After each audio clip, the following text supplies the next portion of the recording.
So let's go to R and let's actually use this formula that we talked about and compute the t-statistic for one of the sets of data.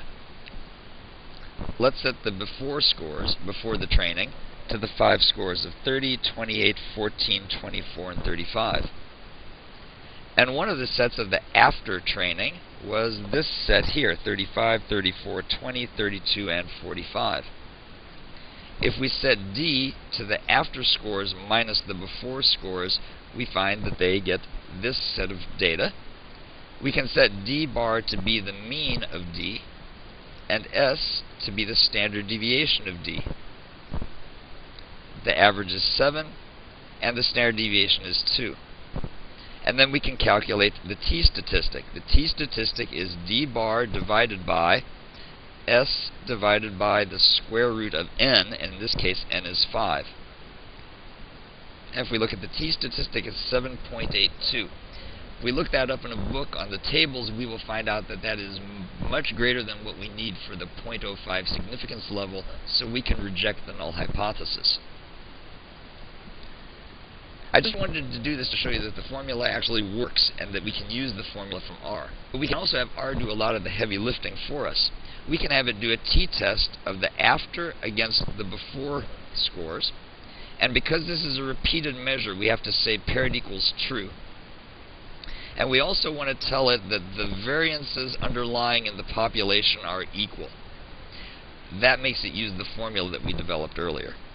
And we want to test the alternative hypothesis, which is that the after scores are greater than the before scores.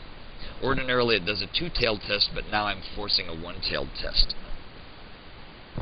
And voila, R comes back with the answers. We get the same number for T. It tells us our degrees of freedom, and it tells us our probability value, which is far less than 0.05, which means we have a highly significant result. Let's do the t-test with that other set of data that was a little bit more spread out. In this case, the before data was the same. Our after data is 32, 30, 17, 37, and 50.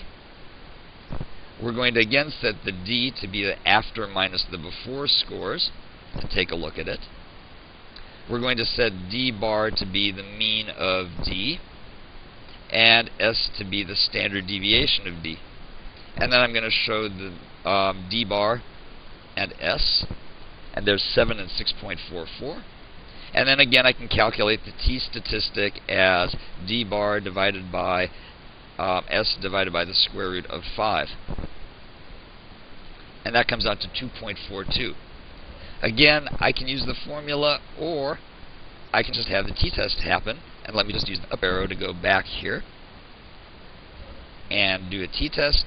And it turns out this time the p-value is 0.036, which means that we have just barely significant. So the fact that they were spread out is still okay, it's still significant, but not as significant as the other set of data was.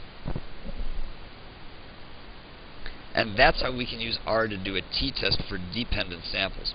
In the next video, we're going to talk about the formula for independent samples and how it takes the case of when you have two different groups instead of one.